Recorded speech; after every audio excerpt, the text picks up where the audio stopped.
You are live, Chair. We're good to go.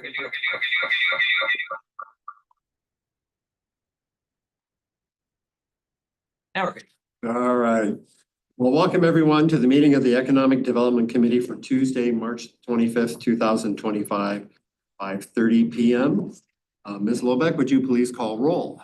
Councilmember Ottenberg, Here. Councilmember Dodwell, Here. Councilmember Galani, Councilmember Hopper, Councilmember Jaxi, Councilmember Mabry, Here. Councilmember McCutcheon. Here. Councilmember Preston. Here. All right, we do have a quorum, so that is good. Next, we will move on to approval of minutes from the February 25th, 2025 meeting. First of all, does anybody have any questions regarding the minutes from that meeting or input? If not, then I would entertain a motion to approve the minutes. Does anybody want to make that motion? Councilmember Mabry, thank you. Would somebody like to second? Councilmember Preston, thank you very much. All right, all those in favor of approval of the minutes from the February 25, 2025 meeting, please signify by saying aye. Aye. Opposed?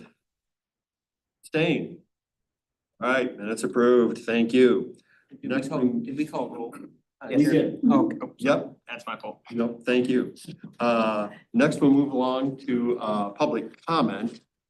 Ms. Lebeck, or I should say, Mr. Lee, do we have anybody online for public comment? So we do have one individual, with your permission, Chair. If you are online, I see there's two individuals. If you would like to make public comment, now would be a good time to use the raise hand feature. It's right next, it's the one button that's on the bottom of the screen. No indication. Okay, all right, very good. Anybody in the audience for public comment? Mr. Cohn, when we get to the appropriate point on the agenda, then we will ask you to say a few words. You don't have to say anything right here during public comment. Understood. Right. Looks like no other public comment from the audience. Very good. One thing I wanted to mention to some of the committee members is you may recall at the last meeting, we talked about the sign code review and survey. And we could have discussed that tonight. I purposely left that off of the agenda because of the importance of the two items that we do have on the agenda and the amount of time that we may take discussing those two items.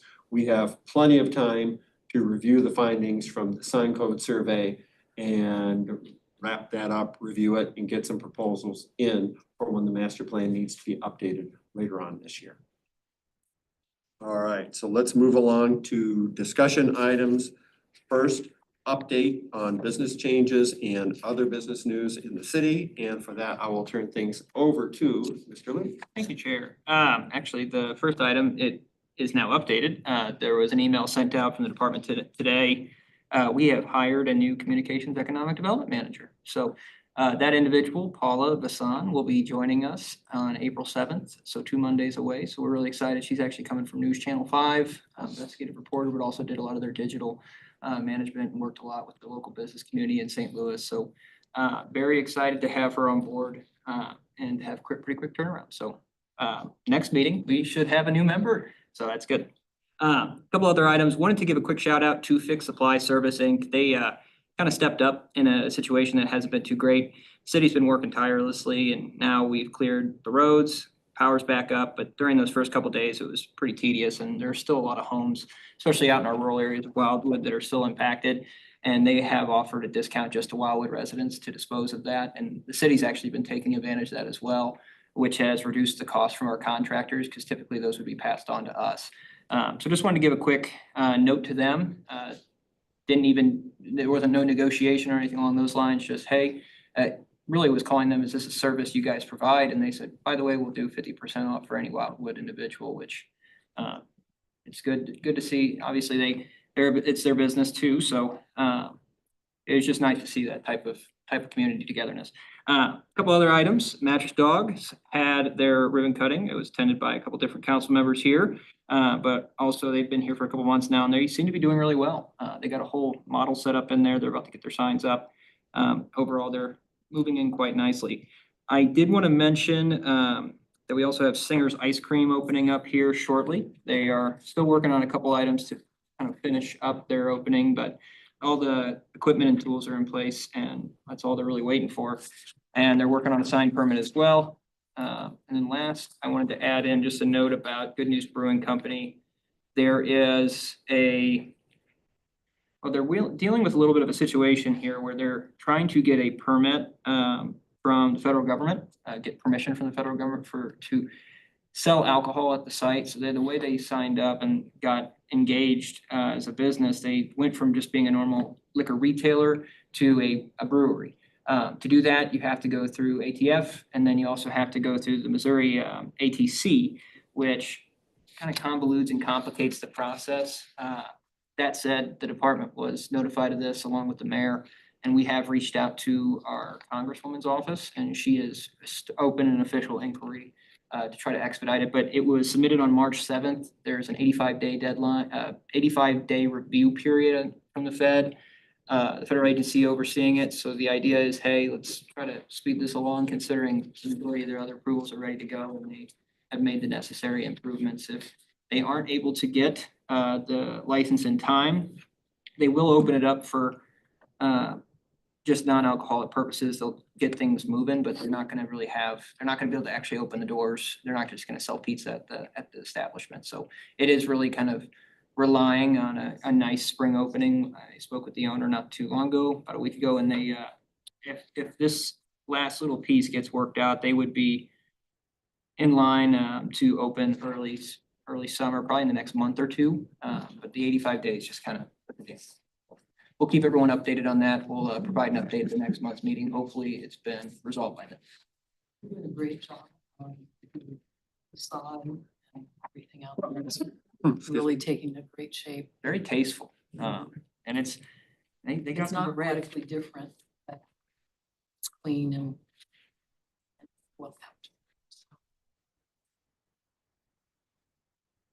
I think so too. I think once it's open, I think that'll actually be a major change for the city, and I think that place is going to have a whole lot of each weekend for sure. Fridays and Saturdays are gonna be big.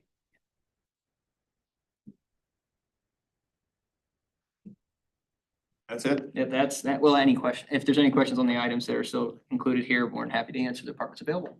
All right, thank you very much. Did we ever get a list from St. Louis Community College? We did not. On their degree programs or? We anything we could publicize? We didn't get a list from them. We've requested it now a couple times. Okay, well then, okay. We could go to their website. They do have some information. They have been kind of close to the chest though on exactly what this room's being used for this. That was what we were thinking, was having like a rendering of the new building that we toured, and to have kind of them pointed out, like here's where the nursing portion is, here's where, and then offer the programs on a subsequent stage. So we can follow up with them, but we have not received anything from them. You can just. I didn't. It'd be-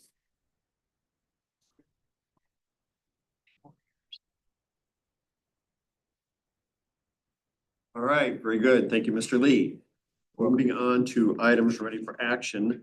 A, Chapter 100 request involves Greenberg Development / Mia Rosa, and this applies to the project to be constructed down along Taylor Road on the other side of the B&B movie theater.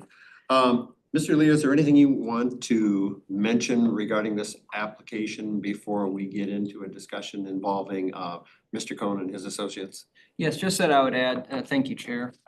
Just that we would add that this, they are moving through the process for our public assistance policy as discussed at, previous two meetings. Also, our city attorney is online tonight. Just wanted to add in that component that he's available to answer questions as well. But this was received recently. Last month, they've been putting together the materials, but they've put in enough of it together now to get it in presentation form tonight. For the policy, this would need to go to a work session of the council for final deliberation, but the idea here was to get initial feedback, provide the materials from the developer themselves, and let them make a case where it makes sense, which would be the Economic Development Committee. So tonight, the petitioner is here. the requester is here, so we'll pass it over to them for a presentation, and then the department's available for any questions. Obviously did produce the memo that is in front of you all today. All right, super. So, Mr. Cohn, we're going to turn things over to you and your associates to provide us an update. And I think, as I mentioned to you earlier, a couple of questions that I'm sure the committee has is, where are you at in the project planning process? You know, what have you gotten done so far? And then a little explanation of how the Chapter 100 request fits into your plans for this project. And I'm sure there'll be quite a few questions from committee members. Just a little bit of background here for some of the committee members that may not be familiar with Mr. Cohn. Longtime resident of Wildwood, has been instrumental in development of several areas here in town center, including the Deerbergs Center over across the street, the B&B movie theater. He owns the parcel of land on the other side of the B&B movie theater that runs along Taylor Road, and has been kind enough over the years to allow us to use that for our Celebrate Wildwood celebration grants. So like I said, longtime resident and sort of a key individual in the development of the city. So with no further delay, Mr. Cohn, I am going to turn things over to you and your associates, and perhaps introduce us to the people who are with you. Of course. Well, you already know my name, so I can skip that part. And you know I live in Wildwood. This has been a long, difficult process. Initially, I met with another Wildwood resident, Michael Kennedy. Came to us with a proposal to develop 2.5 acres of what we now have remaining 11.8 acres to do a senior housing project. In that particular situation, it was initially started out as 14 units. Market studies showed it wouldn't work with 40 units. We had to go to 60. Then 60 didn't work. And Mr. Kennedy asked me, well, we'd like to do the whole project. My experience with the city, being on planning and zoning and listening to people, it was clear to me that a age-restricted development of that mass would not be best suited. Since then, I was fortunate enough to meet Tom Kyman of Mia Rose. Mia Rose is a very well-known and has a fabulous track record with developing mixed-use and multifamily developments. To date, a tremendous amount of money has been expended. We're talking about civil engineering, traffic studies, landscaping, phase one, pretty much everything that would be needed to get an ordinance passed, which it has been done. I mean, architectural fees, I mean, we've invested north of $1 million already in this project. One of the things that is a major concern is over the time, what has happened to us as to cost. We've run into issues with, overhead utility lines that have to be removed and buried. We've run into subsurface conditions from our geotechnical report with plastic soil and auger refusal in certain areas of the property at a depth of 3 and 3.5 feet. But we've worked through that. We have got a firm loan commitment from a bank, and we have shared that with the city. It's done. We've got the money. Mia Rose, as I mentioned before, has had a long, good career with the city and has a strong following of investors. So the equity requirement that the bank needs has been met. I'll admit these delays have caused some what's called equity fatigue, waiting 1 year to get started. We wanted to break ground March 1st, but I understand there's a lot of work the city has to have completed. There's been problems with flu and other short staff issues, but I think we're well past that. Our architectural drawings are just about complete. But the most important aspect of this development is that we've got the loan commitment. We have the cash required to make this work. What we can't control And what has caused us to be in front of you this evening is the changes in the economic conditions of our country, our nation, our location.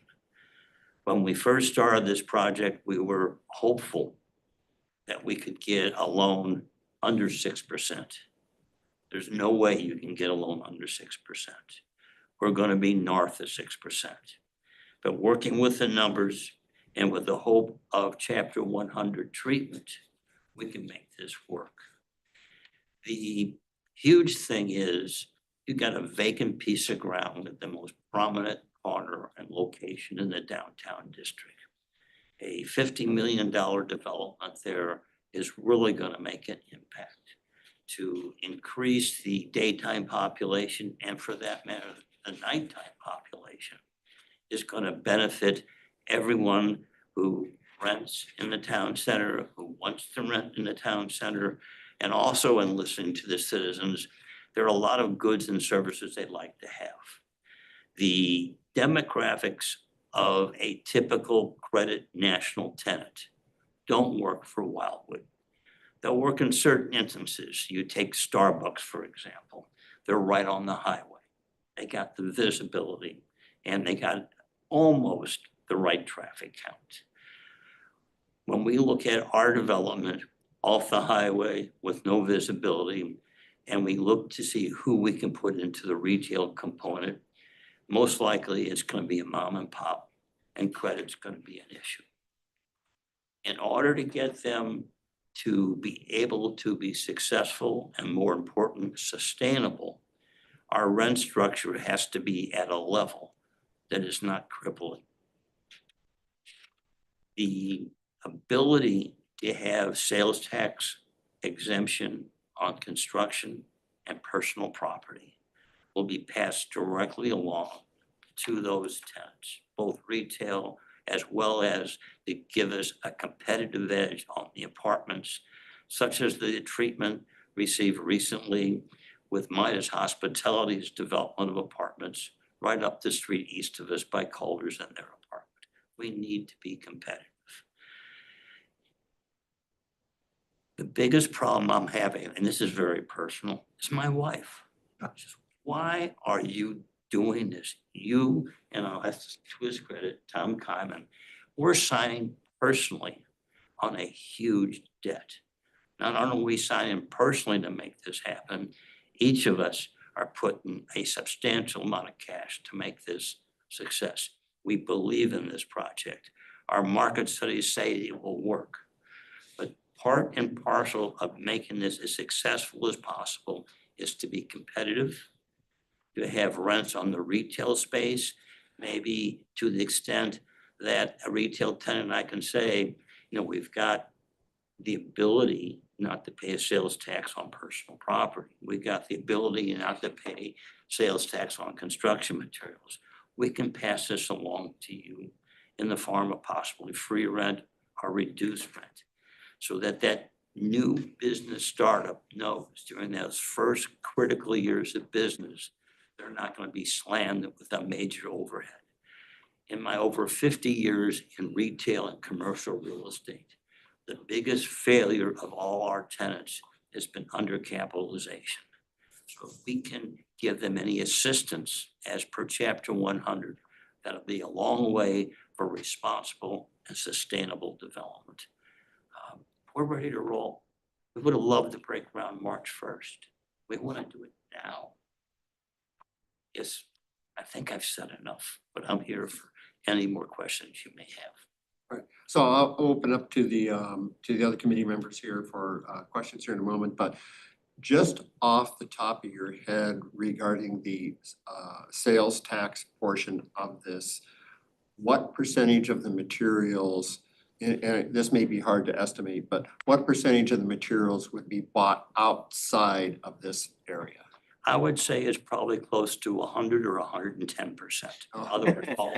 All right, that's I mean, pretty good. I'm not gonna go to, I'm not going to a lumber yard on Taylor Road and say, yo, I need some 2x4s, okay? You know, I'm not going to a steel company, you know, for anything. I don't believe that any of our vendors, any of our suppliers will be part of the pooled city. hold sales tax cities. Okay. So there should be no effect financially. What you have to keep in mind, and this is most important, people have the misconception that when a developer comes in and asks for something, the city is giving something up. Or the developers come in here and saying, please give me this money. We're not asking money. Not only are we not asking for money, there should be no financial impact on the city whatsoever. And Ed, Yes, go ahead. if I may, from our team's perspective, the only time that you ask for incentives is after you've shaped up the whole project, after you've designed it, after you've met all the different requirements, after you've met with all the utilities, where the retaining wall is gonna go, where does the rock go, all those things. If you get to a point where you're like, look, the math doesn't work here, how do we solve this so that the project still continues? That's when you engage in a public-private partnership of this. So this isn't, normally in a project, you go into it almost, well, not normally, always, you go into a project not asking for incentives. You don't need them. You don't think you need them. You get the piece of property under contract, you design it, numbers work, and you move on, and you just start. Unfortunately, we've studied it so much now, and we have actual numbers on every, how much Ameren's gonna charge us to do all the utility relocations, which is over $500,000, which a normal project doesn't pay for.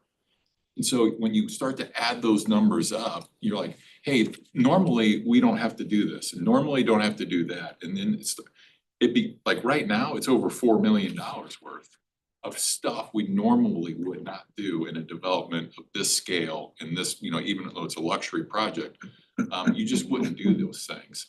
So I just wanted to kind of preface, as long as Mr. Cohen has been working on this project, it's taken to get to this point in time where you finally have, what's the interest rate from the bank going to be?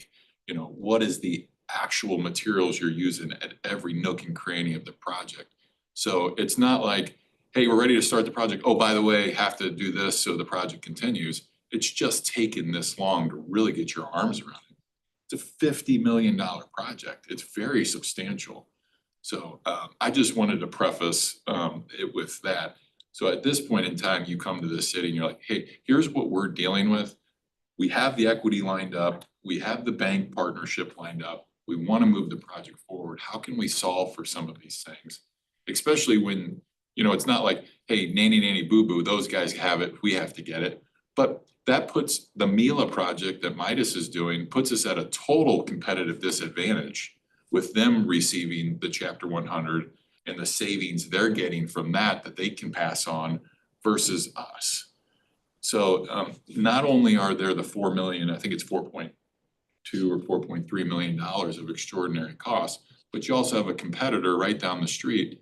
I mean, those are the residents we're going to be fighting for. That we want the folks that are going to live there to live with us in this community and activate. So, sorry, I just really wanted to add that. I just don't want the city to think, to Ed's point, we're not asking for the city to pay for anything. We're not asking for any money.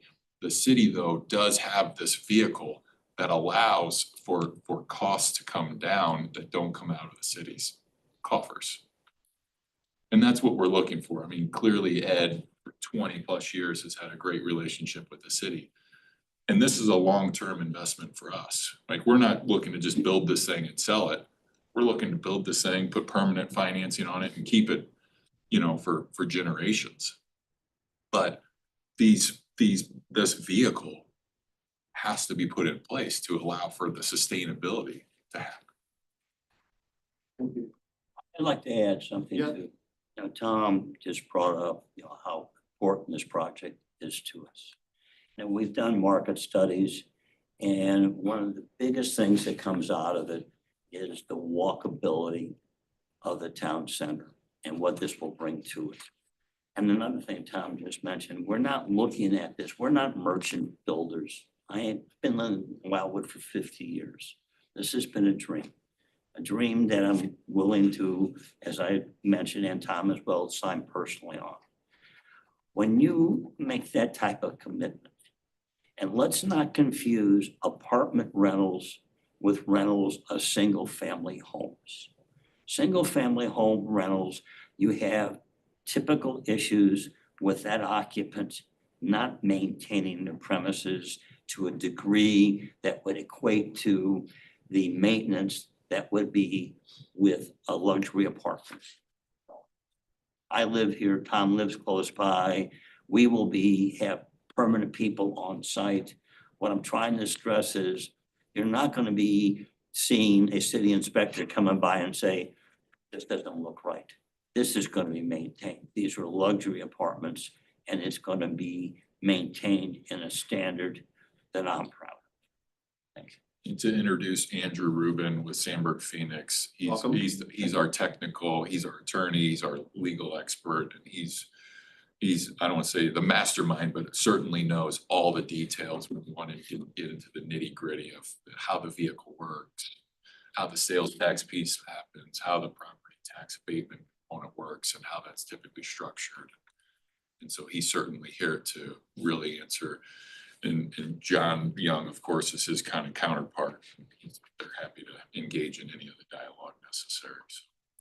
I'm happy to answer any questions. Again, Andrew Rubin with Sandberg Phoenix. I've been working with Tom for a very long time, with Ed for a good amount of time now. I do a lot of Chapter 100, so I understand this is a new experience for the city. It is a very common vehicle. John Young and I have personally done quite a number together in his work. And I'm not here as your lawyer, but one of the first steps in this process when it moves forward is I think you are teeing up to engage Gilmore Bell at our cost. They are the experts in Chapter 100 bonds. They would be your bond counsel. And so, but I have enough credibility, and John's on the line to keep me honest. But any technical questions? But I would just reinforce to support the presentation. This did come up at the last minute. I did a $750 million Chapter 100 in West County last year, and other large ones have done many residential ones. While the numbers start to add up and they look that this is relatively modest, and I think it's because it's been very intentionally scaled to fill this last minute gap on these issues. And it's not asking for all the gap, it's asking for just what it gets over the finish line. So these two components of relief on the construction materials, sales taxes, and then a very limited 5 years at 100%, 5 years at 50% on property tax abatement. We'll get it over the hurdle and we'll cover that, but it's relatively modest by Chapter 100 standards, and that was very intentional, was to make it as small as possible, but still address these very serious concerns. So I do think it's important to also add from the personal property perspective, the folks that will live with us, the residents, and the taxes that they will pay as associated to their licensing requirements on the personal side, that's not abated at the individual their level. cars, anything like that. So that will all still happen like the city would normally expect. And plus, it should be an enhancement, right? Because now we have 180 families with us with 1 or 2 cars and things of that nature. So all of that normal stuff will still occur and happen as the city. All right, thank you, gentlemen. So I will open it up to the committee members for questions. Councilmember Preston.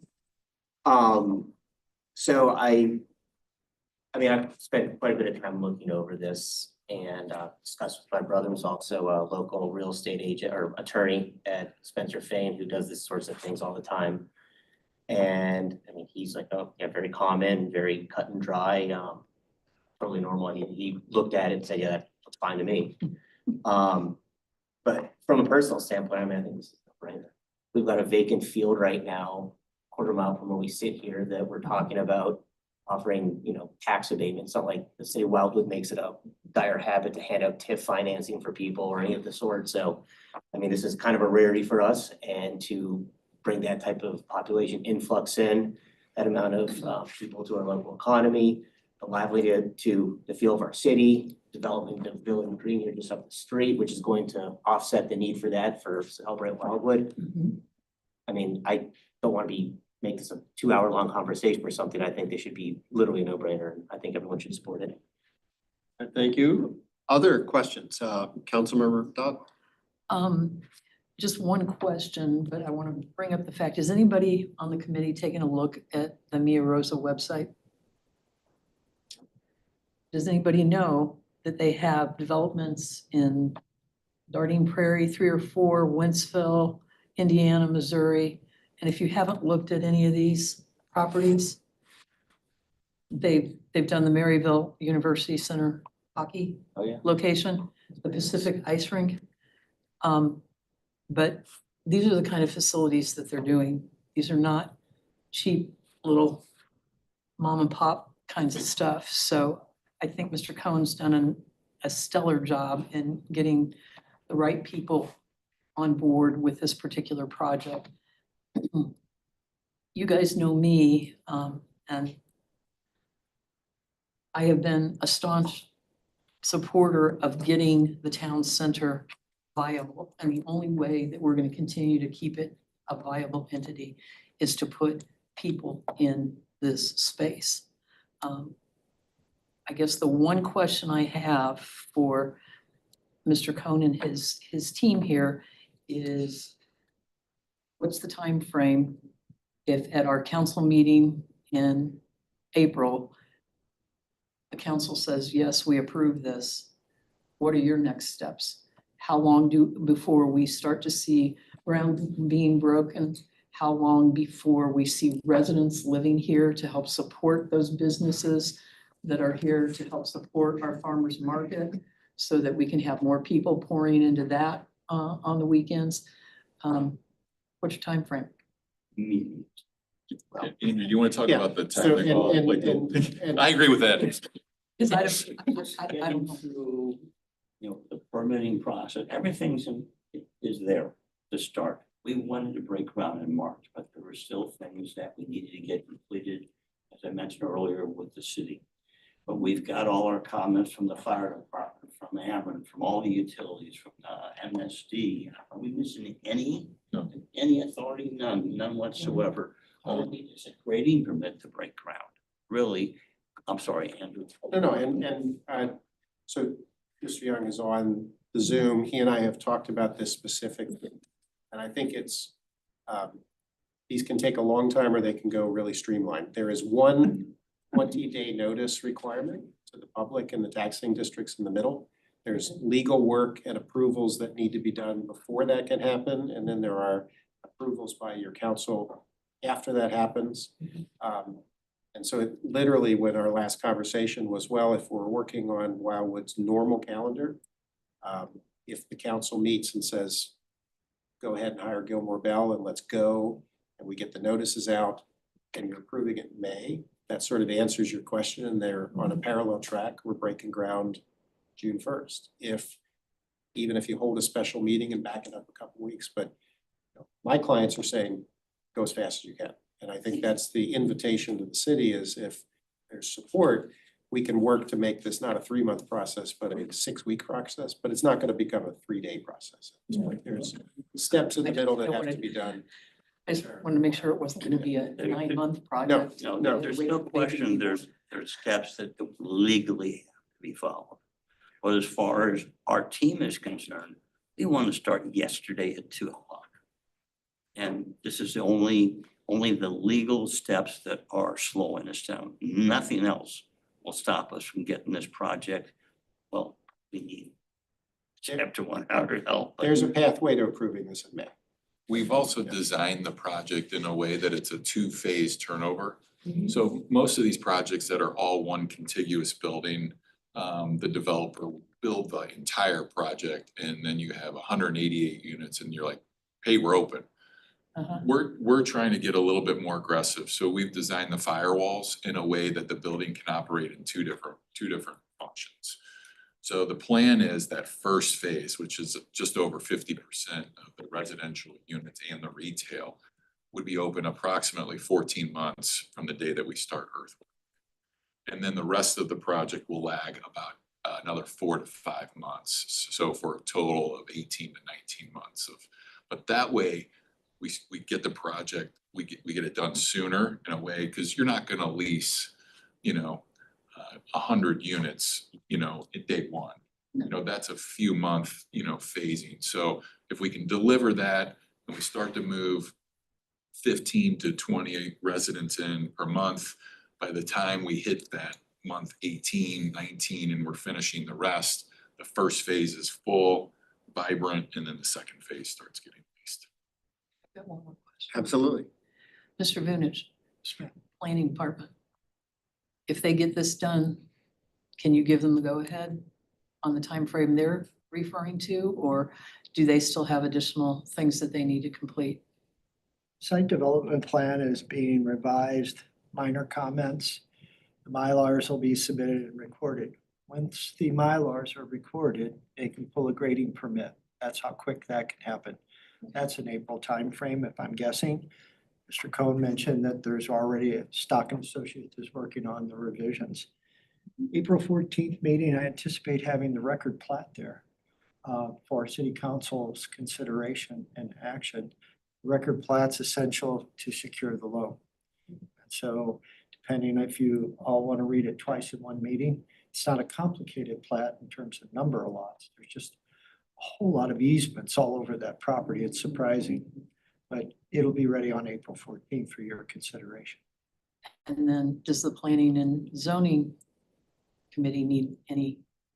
They've been through the site development plan, Planning and Zoning Commission approved it. It's been architectural review and it's been approved there. So really, it's just these last couple of steps in the process.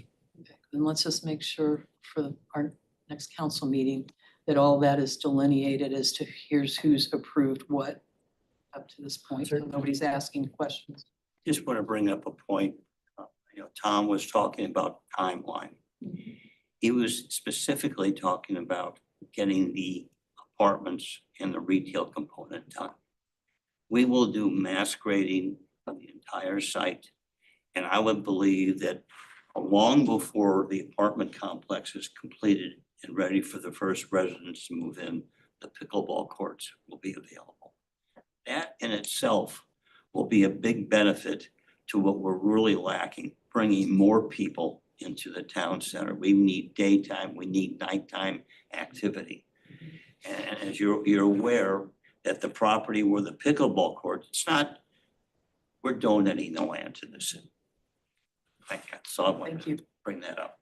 I would comment, based on the relationship between the team and the city, if we are able to break out a site package versus a building package.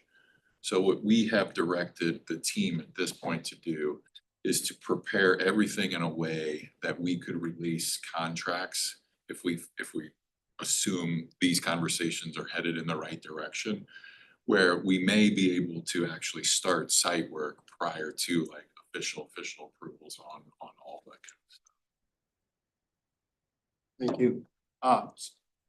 And just a comment, Mr. Vunich. again, with the site development plan, that access the preliminary plat for the record plat. But our code allows the issuance of a grading permit off the site development plan / preliminary plat.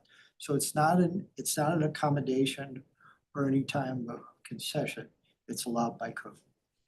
Perfect, thank you. Mr. Mabry, I'm going to get to you in just a moment. I think you've been trying to raise your hand, but I just wanted to check with the city administrator. I think you were about to say something prior to Councilmember Dodwell asking her question. Yeah, I was just gonna mention, thank you, Chair, that the timeline question was mentioned during the negotiation. That's something that the city has some flexibility on, is having measurables and deliverables. So if it's almost that we can do a chapter 100, and if you proceed with the chapter 100, we issue the bonds, then we would hope to have this done by this done by that. It would be something that could be negotiated. So it does allow a little bit more flexibility from the city standpoint. It would be helpful to have that kind of timeline for the council meeting, because that's going to be a question. Somebody says, let's go. I don't know if that's possible or not. Yeah, I was gonna say that might be a little bit more of a John question, how much he can pony up with their attorney. Councilmember Mabry, we've kept you waiting, so please. No hurry. as long as my 7 o'clock Manhattan's not compromised. I'm on that field. Thank you. My questions are gonna start off with Director Vunich. I'm looking through what I found to be a very useful layman's worded synopsis and conclusions from the department. Under the how chapter 100 works, I made a couple of notes. Are we going to be immersed in any efforts or energies to do with a bond issue? Yes. We are. Question for Mr. How and what? Well, Does Jeff, this project need a bond issue and all the energy and effort that goes into that? yeah, it's, I believe from what I read in their application, they would be requesting a bond issuance. It doesn't necessarily always have to have one, but in this case, it seems that's what they're asking. John, you wanna, or their attorney can answer a little bit more. I'd like to specifically why they're clarify this, requesting. because it's an outstanding question, because you guys deal in real bonds. Chapter 100 bonds, I say this with a straight face, are not real bonds. Paper bonds. They're paper bonds. They are a fiction that is how law firms over 40+ years have interpreted and applied. This is Chapter 100 Missouri Revised Statutes. And so at a very technical level, what happens, the one thing that's real is when the day we break ground, the day we close, we lease the property to the city and the city leases it back to the developer. That leasehold interest is what triggers your ability to say the project is tax exempt for the sales tax materials. When the project's done, we literally file a deed and the city owns the property and leases it back to the developer for the period of the Chapter 100 tax abatement. The bond structure is also part of the fiction that says the city's going to spend $50 million on this project. But all that happens is the money flows in a circle and you have zero financial liability. There is no actual bonds. No one's going to the market. Like if you were going to build a school district and you say, we're going to raise $100 million and you sell them and then you have to pay them off. So there's 120 or 140 pages of paper here, but the city doesn't actually do anything with that. And again, not to make light of it, we will pay all the legal fees, but Gilmore Bell, as your bond counsel, comes in, they drive the documentation. They do this as a very cornerstone of the practice. They'll issue the bond opinion. But they're not real bonds. And I say that with a straight face because it's true. There's no money changing hands. And if in fact anything ever goes wrong, this is the really important thing, which it has never happened on a Mia Rose project or any of our other clients' projects, but the only recourse is that the bonds go away and the Chapter 100 tax abatement goes away. And title reverts back to the developer. So it's not really your property ever, but you will have ownership of it. So does that clarify? It makes sense. And so what looks like a burden or a financial risk, the city has zero financial investment and no money is coming out. As Tom said at one point, this is a legal structure so that we don't pay certain taxes, but there's no actual financial contribution from the city at all. So John is not here or else he might be jumping all over me, but do you want to comment to that, John, or just confirm for your client? Yeah, no, I was actually going to just say that I do agree with the characterization of the bond issue under a Chapter 100. And it's also important to note that it doesn't affect the city's overall indebtedness cap either. That allows the next question. I'm not concerned at all with professional investors losing their shirt. And it also sounds like there's no opportunity for private investors to reap a windfall or lose their shirt. So nobody's investing in this paper enterprise or endeavor. No opportunities for Wildwood citizens, the only citizens I care about, to become negatively financially impacted by involvement in a bond issue that isn't really a bond issue. That's absolutely accurate? correct. That is Agreed.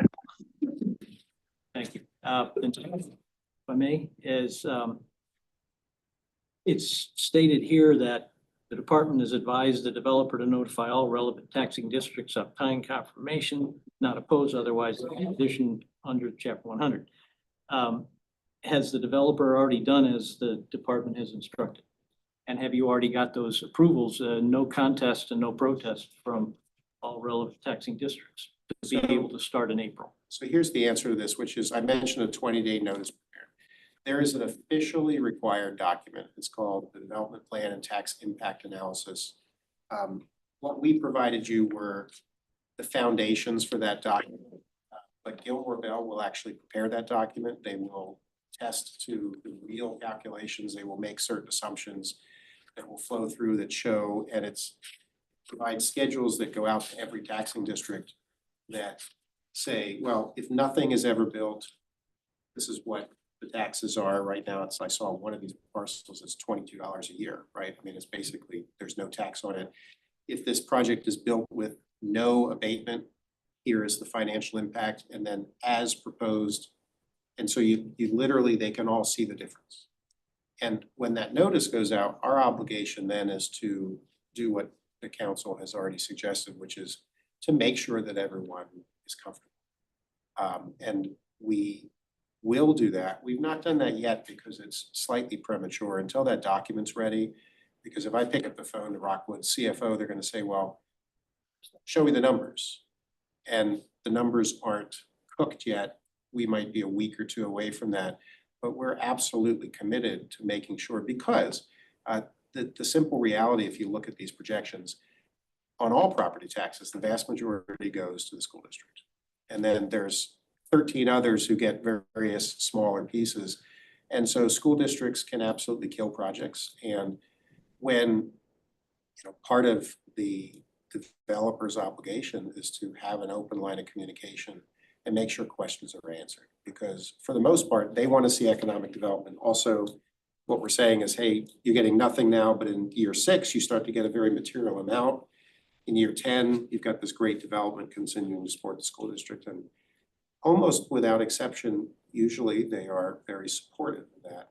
The fire districts now, by law, get all their money. It used to be not the case, but that has been a change at the state law level. But so our obligation will absolutely be to make sure that no one shows up and yells at anybody in the public hearing in front of the council. Yeah, my motive is to protect the city from a very high likelihood of not the school district, they're nice, but the evil library coming back and saying, no, we protest, and now you're out $500,000. And it's a gotcha, because now you're gonna be putting the arm on the city to front you that $500,000 that you just lost from the evil library.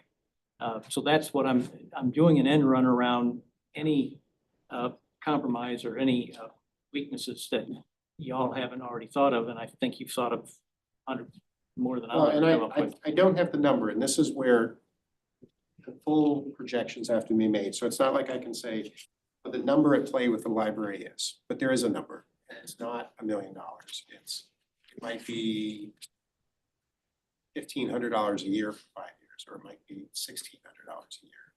And so there's a little bit where students care. The answer in my estimation is usually they don't care. But Yeah. you can always, You can always, once the public notification goes out, meet with the school district or meet with any concerns. And if there's a huge concern somewhere, you can always negotiate a pilot, a payment in lieu of tax.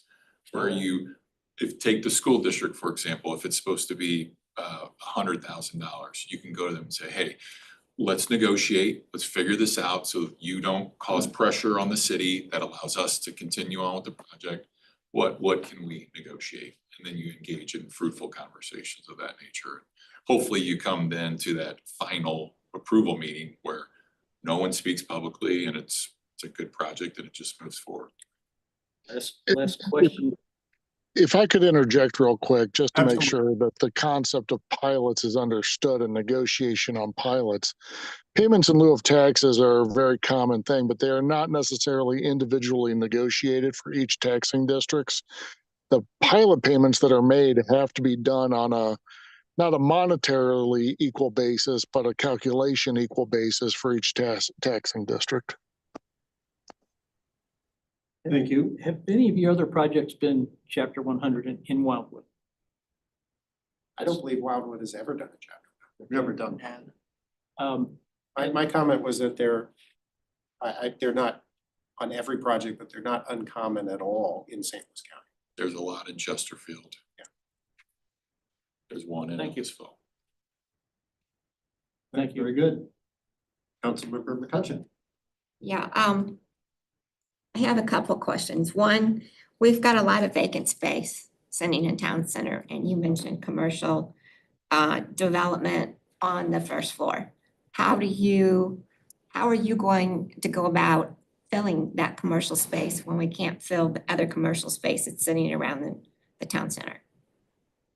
The simple answer is when we have the ability to offset some of our costs, passed on to that town.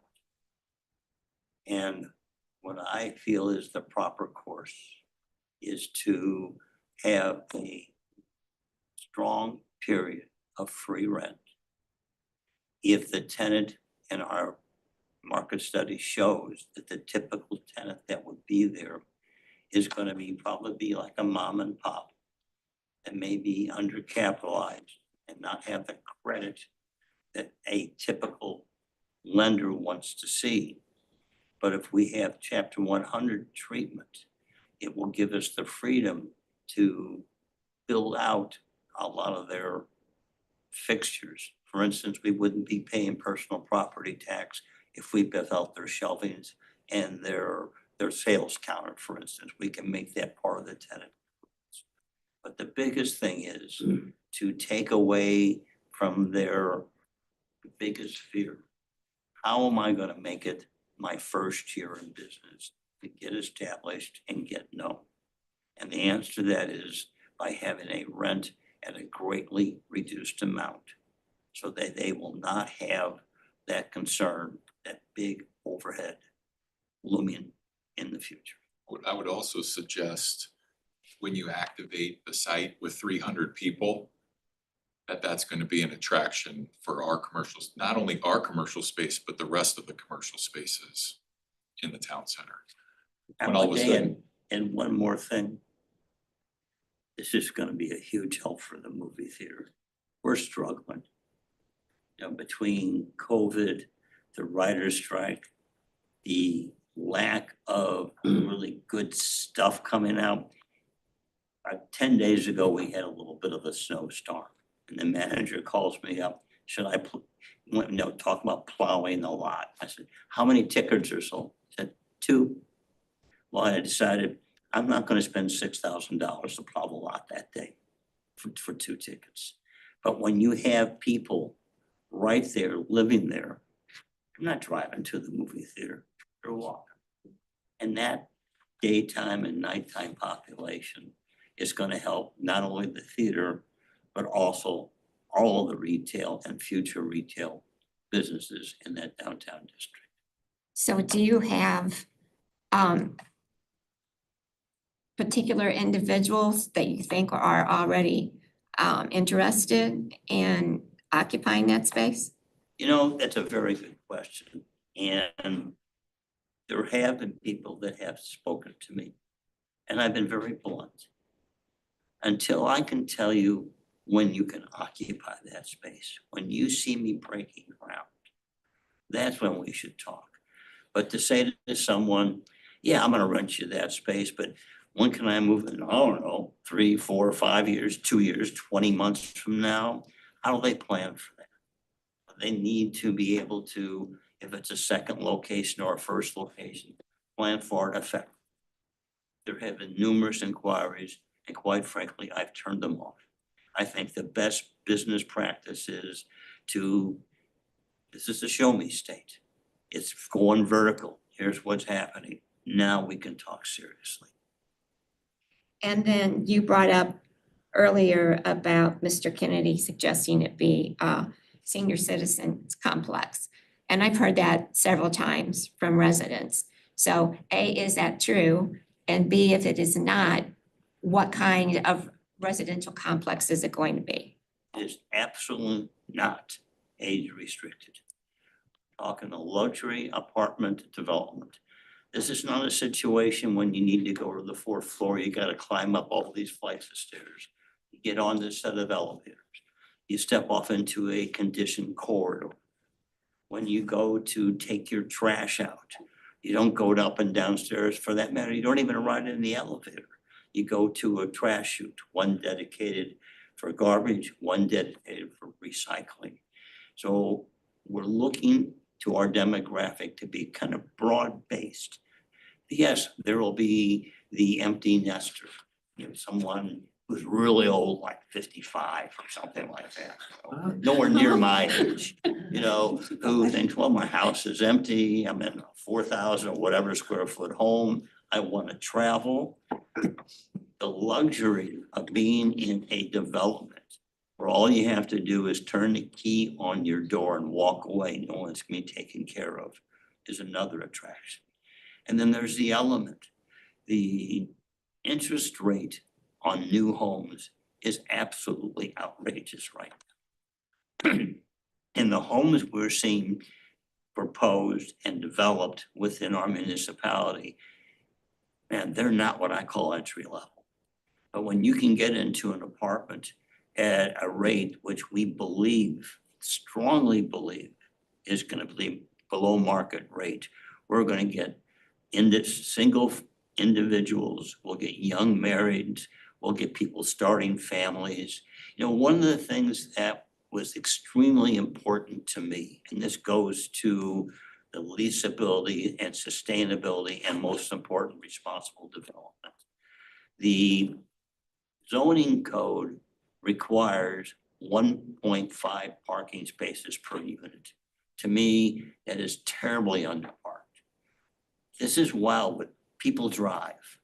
So we're right at, if not close to, 2 parking spaces per unit. This is important to bring up because people don't want to be looking for a parking spot. We're going to have a dedicated bicycle room. We want to take advantage of the walkability of this city. This city has done fabulous. I strongly believe in our master plan and preserving the 3-acre development west of 109. But this is a location where we really need to have people living here 24 hours a day. But I'm getting off a little bit. It's the full spectrum of people and absolutely not age restricted. It's called market rate is the typical of what this development would be classified as. I think that's a very positive aspect then of what you're trying to do.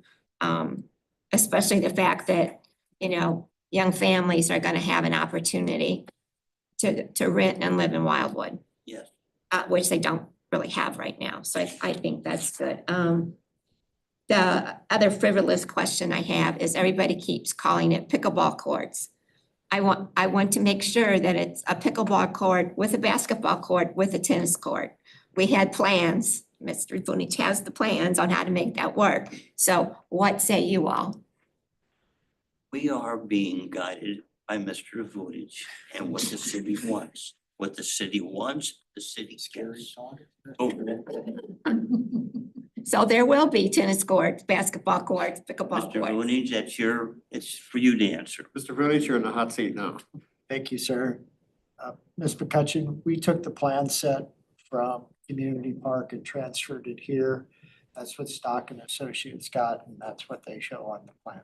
Okay, So yes, there'll be a convertible court or 2, depending on how things go, so that people can play half-court basketball or tennis. okay. And everybody will have access that lives in Wildwood, not just the Exactly. apartments. The Absolutely. apartments will have access, their residents will have access just like any other resident in the city. Equal basis. We don't have preferential treatment for the tenants. It's open to the citizens of Wildwood. Thank you for your time. Looking for. Any other questions? All right, Mr. Young, was there anything you wanted to add to the discussion? He had to jump on another meeting at 6:30. Oh, all right, not a problem, all right. So, You're dealing with the coffee and flu like Yeah. you. I hope you didn't get it from me. I don't know No. where it just floats. So, Coffee. the next step would be for this committee to entertain a motion to forward this chapter 100 application to the council at large for discussion and consideration starting at our next meeting. And I just wanted to second some of the comments that were made by some of the people who spoke out here this evening. Councilmember Dodwell, Councilmember Preston, Councilmember Mabry, and even Councilmember McCutcheon here regarding, you know, the positive aspects of this development. And I think this would be a great addition to the town center area. So with that, I would entertain a motion to forward this application for review and discussion and potential approval by the entire council. I'll make that motion. Okay, motion made by Councilmember Preston. Is there a second? Made by Councilmember Dodwell. Any discussion to take place prior to the vote? Seeing none, all those in favor of the motion, please signify by saying aye. Aye. Any opposed? Any abstentions? Motion carries. All right, thank you very much. This will be, If I may, first, thank you all, you know, for expressing, you know, the confidence in this will be done. But initially, it was brought up timeline. For my benefit, what is our timeline going through the various steps with the city of Wildwood? Is that for you, Mr. Vunich, to answer, or is it Mr. Young? Somebody help me. probably City Administrator Lee. Thank you, Chair. The next step will be taken into a work session of the city council. It could be done as early as April 14th, but the mayor makes the decision to put it on the agenda. With the favorable recommendation from the committee tonight, it seems like that could be likely. All right, so to summarize, so there's a possibility that on April 14th, it'll be on the city council's The agenda, work session. work session. Yep. Next step, please. Next step would be to get the direction from the council, and then it would be a full-on negotiation. That's when we would engage Gilmore. Would that be still in April after the work session, or are we now looking at The May? council has to approve in the work session. They would have to, it's this first negotiation phase. It would say, yep, we like the idea of it. Engage Gilmore Bonds, have the initial funding agreement ready to go, and you guys would pretty much reimburse the city for the costs associated with the legal review. All right, so for clarification, the earliest we could get approval would be May? Yes, that would be, so and that's if all goes well at the April meeting and it's on the agenda, then negotiations took place. There could be an ordinance as long as it came with council endorsement, there could be an ordinance on the May agenda. It would need 2 readings for passage. Thank you. I have a question, Chair. Councilmember Mabry. Based on what you just said, I thought of the second reading, double reading at the same May meeting. Is this going to bear scrutiny of a project that's so large that a double reading at the same meeting is a stretch? Or is this a slam dunk that no citizen of Wildwood will come back and second guess? I think at that point, if we're at the point where we're reading the bills, I think at that point we should be at a point where they've reached out to the individual taxing districts. I think if the taxing districts do not mind this proposal, then I think we'll be in good shape. That would be the The only thing to recommendation. add, just to be pesky about it, is can you communicate to the petitioner the depth and depravity of the things that need to be buttoned up to merit a double reading? Yeah. I certainly appreciate that, because they need to know what they're getting into. It's a big project. All right, very good. Gentlemen, thank you. We Thank appreciate your you. time Thank this you, evening. Chris. Yes. To make the presentation.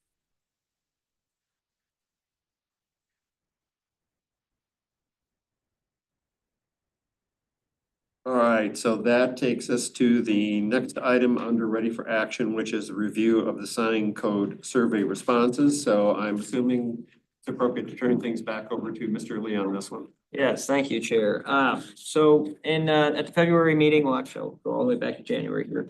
At the January 23rd, Wildwood Business Forum, the city announced its Wildwood Business Survey, sign survey. That was then transmitted to the business community on multiple occasions through our e-newsletter, our Business Connections e-newsletter, our social media sites, was well, Miss Becky here with Businesses of Wildwood actually had transferred it over. And then we didn't get many responses from the business community, about 9 at the last meeting. So the department had requested some additional time and also introduced another measure to mail out a copy of the letter attached for your reference tonight. Mail out a letter to the business community, anyone that owns commercial facade in the city of Wildwood and has a business license.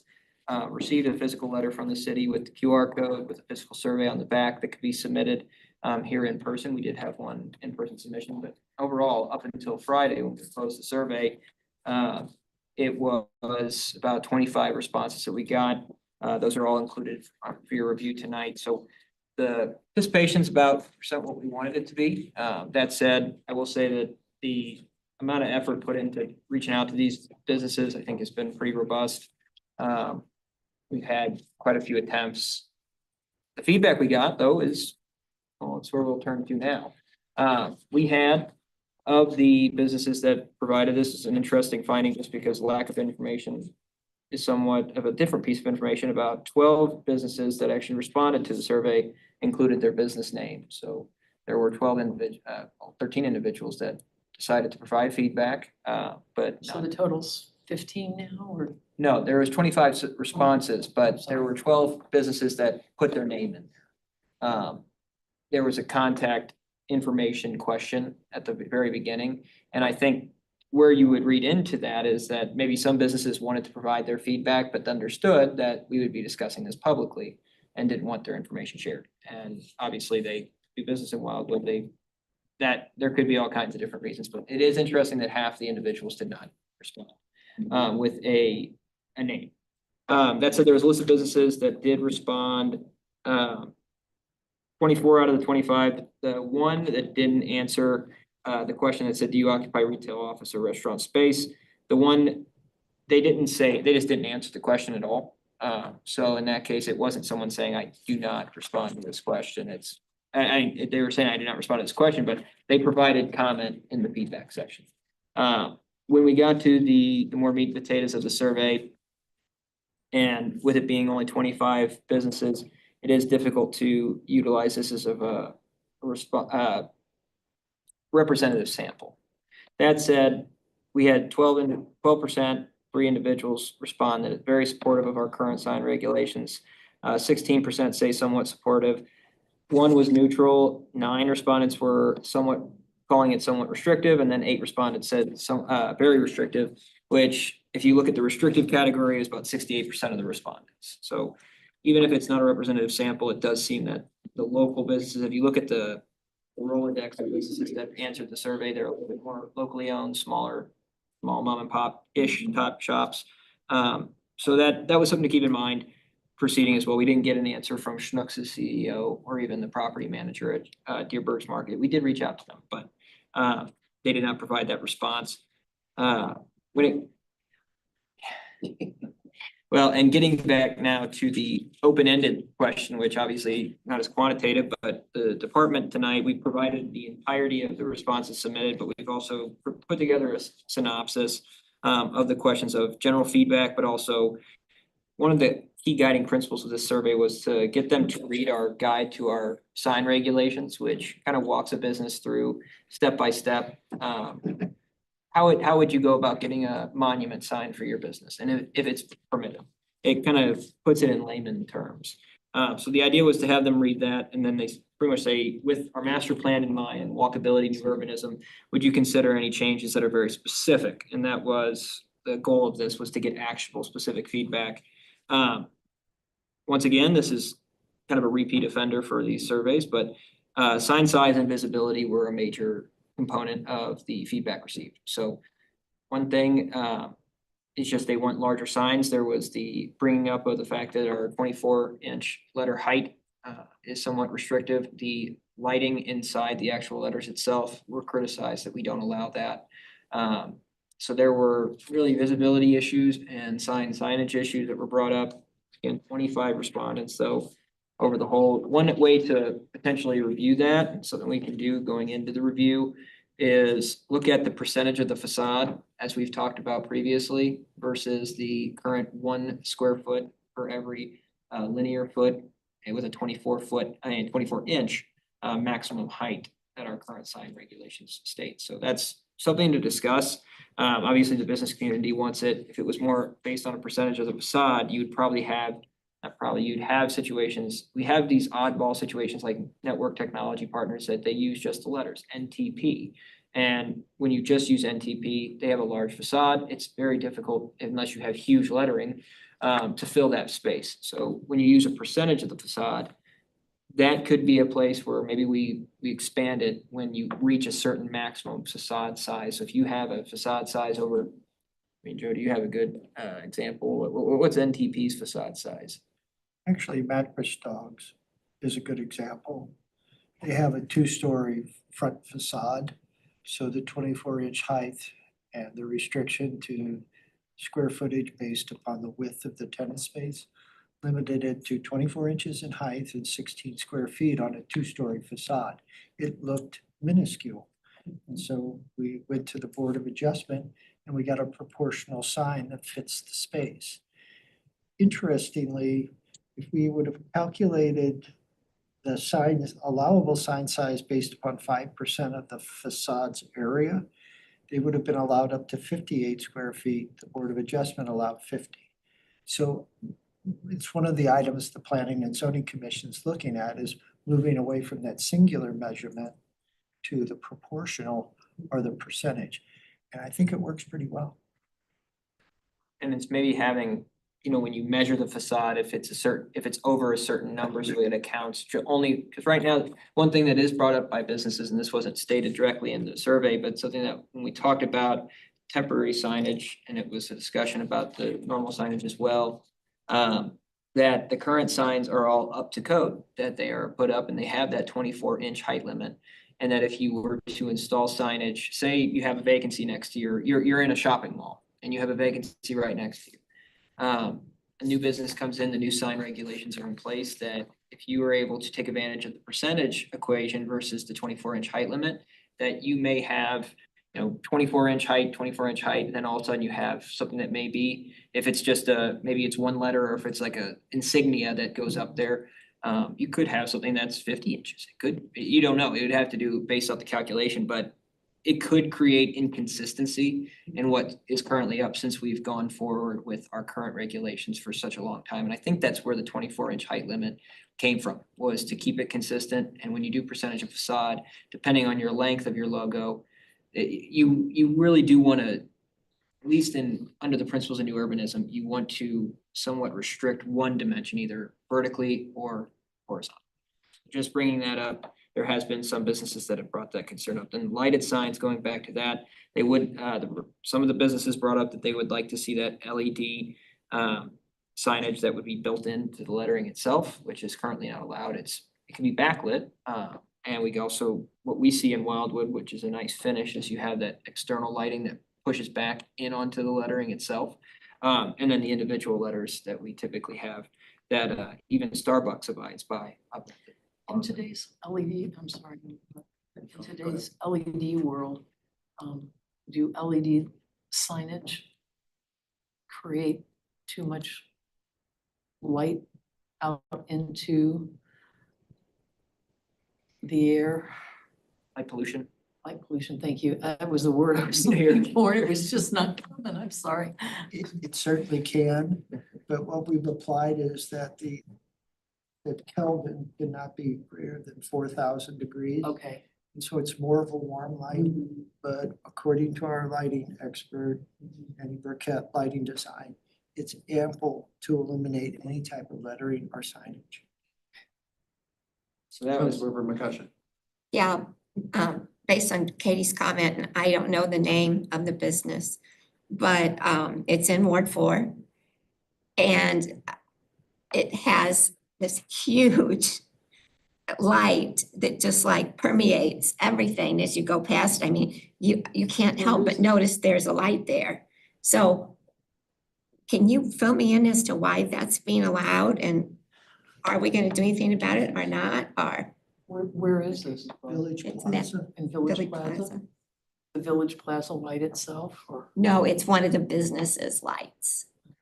Couple of the businesses installed signage without permits.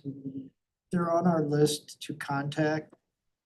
For the most part, though, while we were working through the changes to the sign regulations, the thought was, let's see where we're headed before we tell them they can't. And that way, because signs are expensive, so to say, take it down and then ultimately allow a portion of it or all of it, it just didn't seem appropriate. So we know about it. Tom identified it, actually provided photographs. It's in process. So if they didn't obtain a permit, Totally fine. so shouldn't the sign come down? I mean, it's illegal. Well, we have several businesses that have done that of late.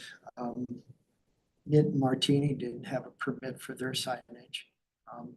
We've identified that with them because they did it so long ago, before we started the update of the regulations. So That one's going forward. I can assure you that we're aware of them, we'll address them. It's just, we're kind of in that gray space right now, and there's a lot of moving parts, I guess is the best I can say. And the prevailing direction the department's hearing and it's passing on to the commission is signage needs to be a little bit more flexible. Signage needs to address visibility better. And we understand that, and I think there's ways to do it. It still have to be a tasteful outcome. Yeah, but I mean, it's like, I don't even know how to describe it. Not necessarily, can you read it as you're going by? But so do you know, what is the illumination on it? What kind of sign is that? Well, to me, it's an internally illuminated sign, and it's probably well into that 5,000 to 7,000 Kelvin, which is almost like the brightest light. If it gets any more than that, it looks like a blue light. It almost does. The owner of the Paz also installed new lighting for the parking lot, lighting standards. We're working to have a little bit more of a comprehensive strategy on that site specifically with multiple businesses, but also the owner of that plaza. Thank you. Councilmember Mabry, I'll get to you in a second here, but I think, Mr. Lee, did you have some? Yeah, just a couple other items. Most of it's dealing with, the size of signage, but there were also just some notes, and I wanted to correct them. That a lot of it was requesting monument signage that would be put out on the street on 109 or 100. We restrict that for safety reasons, so it's not putting their sign in the right of way. There are instances where if it's on the private property, it can be accommodated. We actually do provide for monument signs at certain locations. So wanted to mention that, but what was being suggested in some of these survey responses was that, you'd have pretty much at like Wildwood Square, for instance, you would go out past the retaining wall that you have there and you'd put a big monument sign right out in front that would actually be in MoDOT's right of way, which can cause visibility issues, not the visibility issues they're concerning with, but the visibility issues of someone crossing the street illegally, you hit the person. Sightline issues. So that's why we don't do it. Manchester, same way. We are pretty strict when it comes to allowing the signage in the right of way. So that was just something we wanted to note, that's when we really, if we want to change it, we're gonna have to go through more than just the changing of the sign code. We're gonna have to change a few other things in our code. Could they put something behind the brick Yeah. wall? Yeah. If it's on the private property, it can be accommodated, especially at that site. Yeah. As you remember from the business forum in January, we offered to Ms. Jones, come back with a proposal to identify the individual businesses because they have that retaining wall and that monument inset. Yeah. There could be something done there, I think, very Well, tasteful. they could do. He's never come back with anything. Yeah. And they could do something, I mean, Joe, it'd be, I was gonna say, working within that retaining wall itself, like, I actually see It's it, similar to what we did over by Schnucks. yeah, Bank of Houston. yeah, but I actually could see it a small addition on top, just having the tenant names, something. So, like I said, as I said at the business forum, they're not perfect. And certainly the department and the person that reviews signs isn't perfect, but we get it, we want to help. So just tell us what you're thinking and we can maybe make it work. That stuff helps too for these kind of reviews, so you can see if we had 15 requests to the Board of Adjustment are the same thing every time.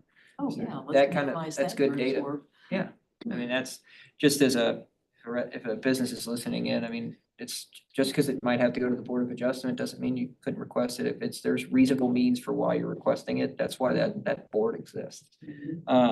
But back to the matter at hand, then we can turn it over. There actually was a comment or two saying that our sign regulations are good and they are within reason and they are promoting what was originally thought to be the purpose of Wildwood. So there was a couple mixed reactions there. I don't know.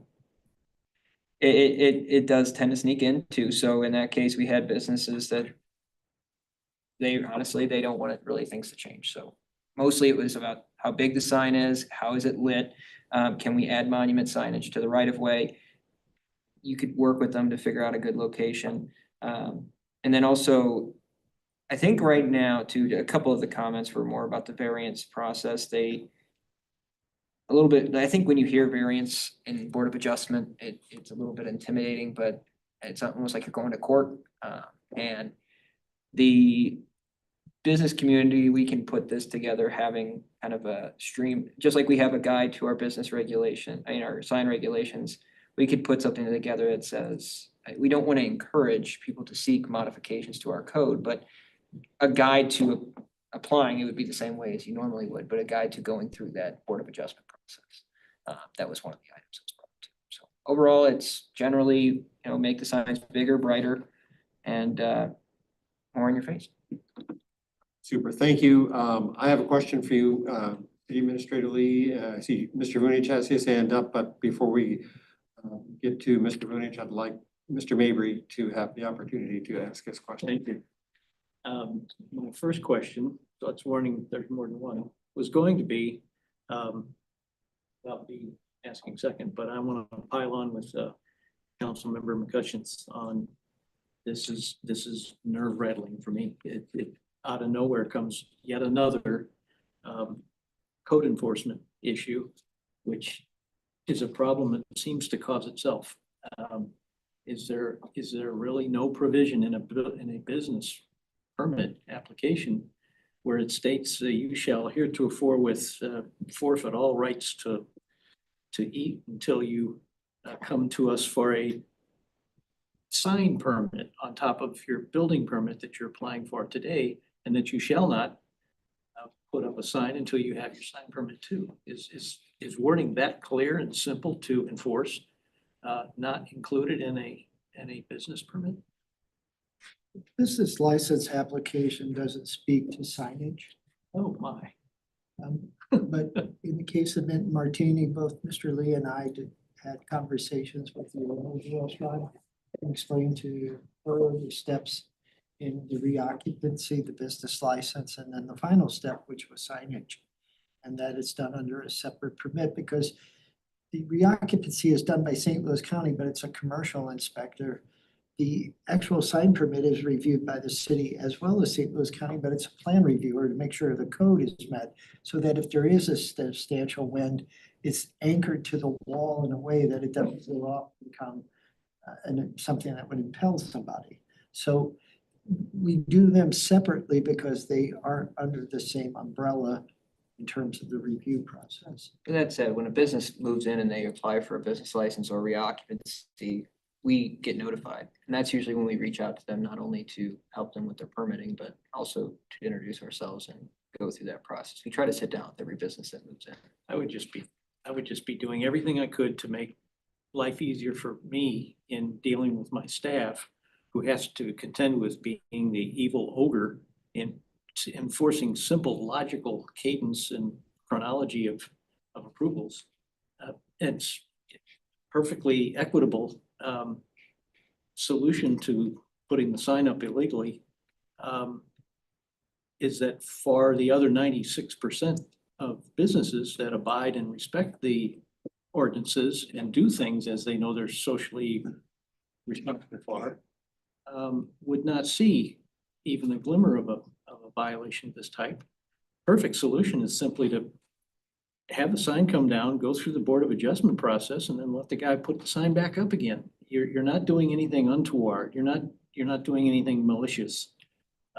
You're just uniformly enforcing and allowing the rest of the entire 25 people that work for the city to understand that hey, we got your back. We've got protections in place. We've got things that we've bulletproof to the point where you as staff's job is gonna be a lot easier and you're not gonna have to sweat being perceived as evil. Please. So if I could just give you a timeline, so 2006, Robert Gibbs came to town, our retail expert, and looked at all of our sign regulations, we made changes. So we started applying them approximately in 2007. 2008, along comes the recession. And so obviously that had a great impact on businesses, and we were sensitive to that. We wanted the businesses that were in place to succeed, and certainly any that were interested in town center, we wanted to encourage them to come. It's not to say we turned a blind eye to it all, but if there was a way to make it work, we tried. Fast forward, the recession comes out in 2013, 2014.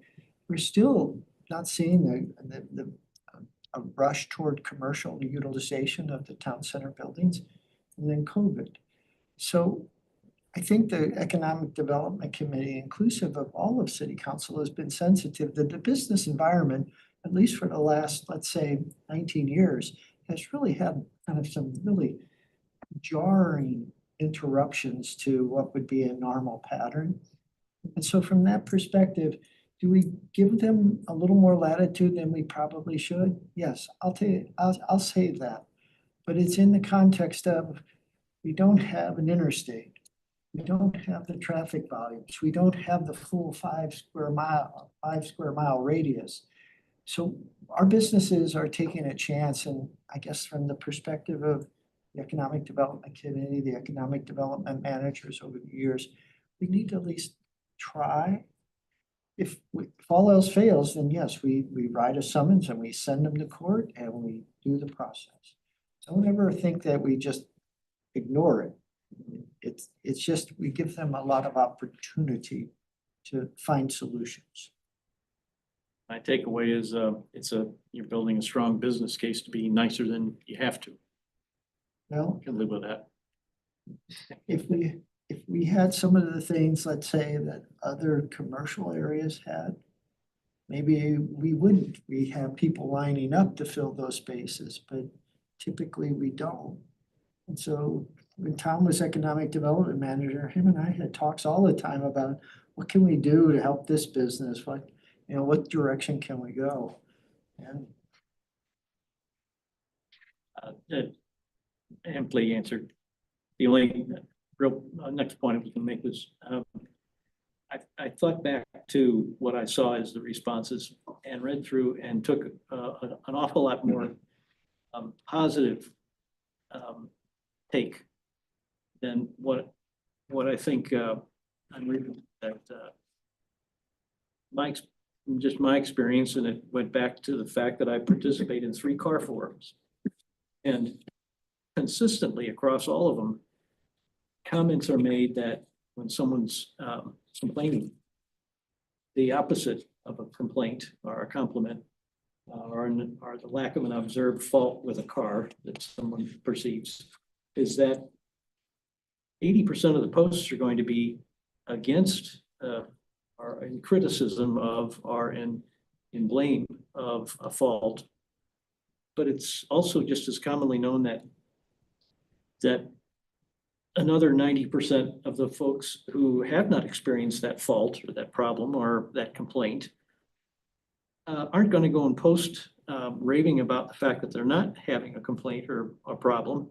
They just aren't going to post anything at all. So it's terribly weighted to the complaints, and you can discount 80% of the posts and thinking that there would be 80% or even more than 80% of the folks that would be citing something positive or a complete absence of that problem if you just paid them $1 to go post, where it's a lot more effort to post something positively where you don't get to vent your frustration and pull off a rant.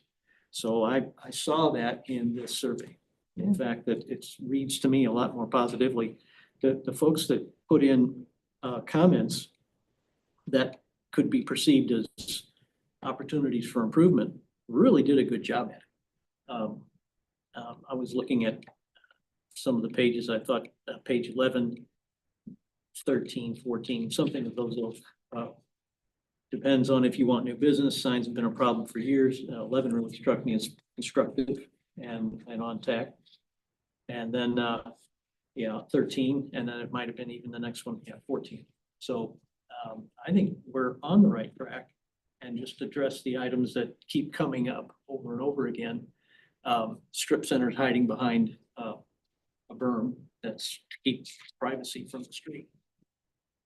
Then I had a recommendation, I think it turned, and I took the survey, and I hope it doesn't count, but I put a recommendation for placards of interesting sizes and shapes that would address the businesses. And then once you're inside the complex, then they could put up more descriptive signs and more creative signage if they had it copyrighted or trademarked, whatever the term is. That was really all. All right, thank you. Councilmember Dodwell.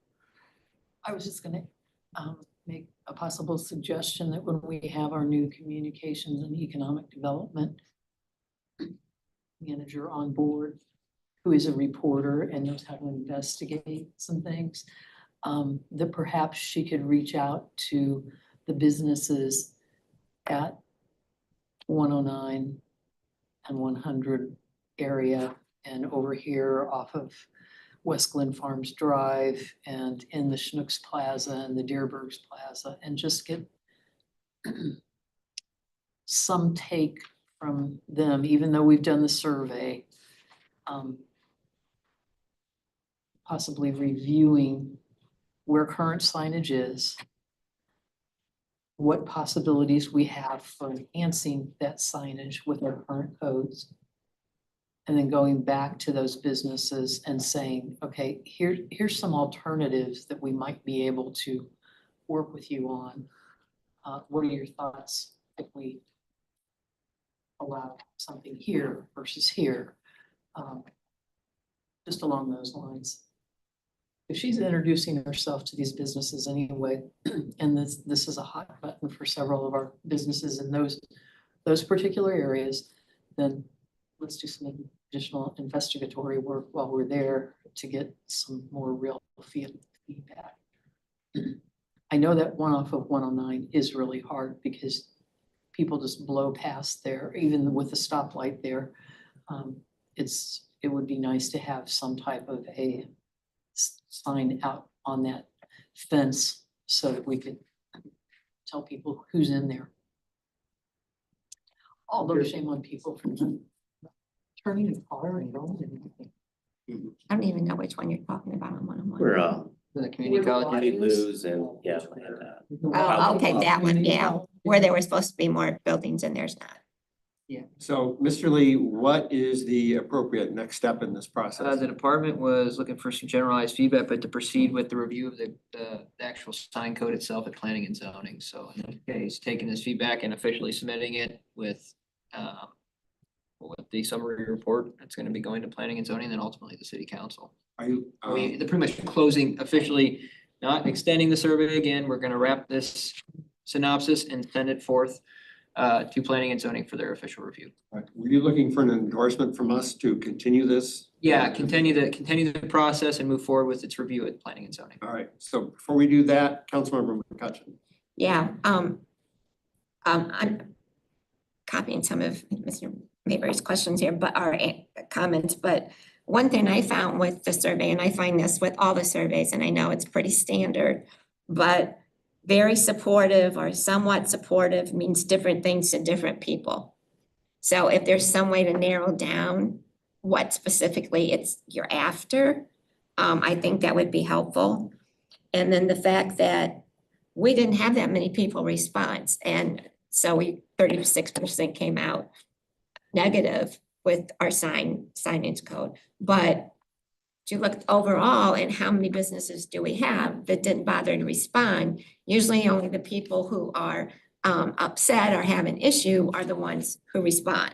So I think that gives you a whole different perspective on what it is that you actually collected. Yeah, it's a little less than 15% of the commercial businesses in Wildwood responded. So there's a lot that didn't respond, that got a letter in the mail that said, hey, we need your feedback. So- Yeah, and they didn't bother to do the feedback, And so. that means they don't have an issue. Right. Well, they could have an issue, but there's not enough, because usually someone will jump at that's a good observation. Someone's gonna jump at the opportunity if you can hand deliver we offered that to them. You can hand deliver this survey filled out to the city hall and with your frustration about a sign or recommendations, or you could go online and submit it that way, but we saw a little bit of an uptick in the responses after that letter was mailed out, but overall it was pretty flat after that, even after sending out e-news. So I think this is the individuals that wanted to provide their answers. And then my other comment is, I agree with what a lot of Mr. Vunich said. I think there's a little bit of wiggle room. We can be a little bit creative. But on the other hand, I would hate us to be able to all of a sudden have, and I know you won't, these big glaring signs and they're, like you said, this one's 50 inches, this one's 20, and this one over here is 15. That certainly would not, behoove what we want to project as Wildwood. But my real concern is lighting. I've had this issue since I have been on council. And I know Lafayette High School is wanting a different kind of lighting there in Ward 5. So was I can't say that, Paciglius, and so was Sacred Heart. And they're all right there together. So, I think we worked on that long and hard, and I think what we came up with is very reasonable and doable, and I would hate to see that go in a negative direction. Mr. Vunich. So just so you have a timeline, April 7th, we're having a work session with the Planning and Zoning Commission on electronic message boards and the rest of the sign code. I'm hoping to have Randy Burkett of Randy Burkett Lighting there. I talked to his assistant today. He's an expert on lighting and can help us with the electronic message boards particularly. And then in May, we'll have the first of the reports to Planning and Zoning. So you have a little time if there's some other thoughts you have. Certainly don't feel like you have to have them all in by today or whatever that date may be. Perfect. Mr. Mabry. I'll ask, but are you not expecting a motion to do something officially or just let you run free? The direction you're headed. Well, the Planning and Zoning Commission doesn't let the department run free many times. So I'll guarantee you that, as you know from your experience at St. Louis County. But I'll let Tom. In this case, tonight we're asking for, pass the results of the survey, have it included in the initial report, and then have this process also documented that we reached out to the business community and here is the feedback that we received. We will. Sounded like that was what the chair was asking and I didn't hear a definitive, yeah, we need this, or no, we don't need you. So just wondered which way it was tilting. I'll make a motion that you share the information with the parties necessary so that we can continue moving forward. Perfect. Do we have a second to that motion? Councilmember Preston. All right, super. Any discussion before the vote? Seeing none, all those in favor of the motion? Aye. Aye. All those opposed? Abstentions? Motion carries. Super, thank you, everyone. All right, now we move along to not ready for action. Master Plan Update 2026 Economic Development Element. I think I explained what we were doing there early on in the meeting, so unless anyone has any questions or comments, we will move along to the next item, which is the update to the Economic Development Guide. Those two could actually be tied directly together because one's a little bit more specified, but once we get the update to the master plan element, it will kind of it'll naturally guide what the guide's gonna say. Okay, perfect. Moving along then to item number 6, miscellaneous. Does anyone have anything miscellaneous that they wanted to bring up or mention? Super, all right. Next meeting date is April 22nd, 2025 at 5:30 p.m. With that, item number 8, I will entertain a motion to adjourn the meeting. Made by Councilmember Rodwell, second by Councilmember Mabry. Non-debatable, all those in favor, say aye. Aye. Opposed? Abstentions? Motion carries. Meeting is adjourned. Thank you, everyone.